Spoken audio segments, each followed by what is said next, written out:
Hello, this camcorder HDV-S6 from City Technology.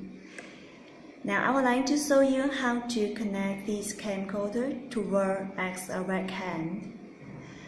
First, please connect this camcorder to your computer with the USB cable.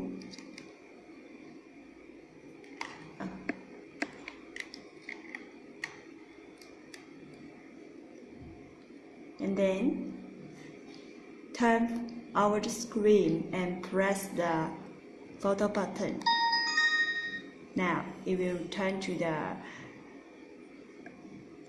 webcam mode. You will see the webcam icon on the screen. Okay.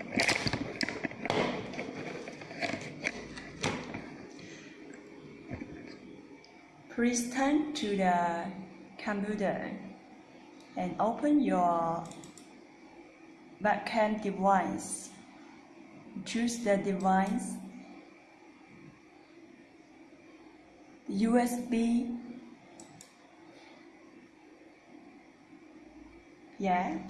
Now this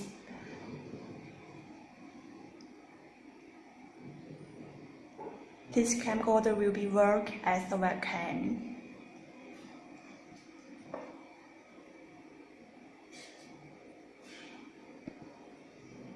Okay, alright. Okay, that's alright.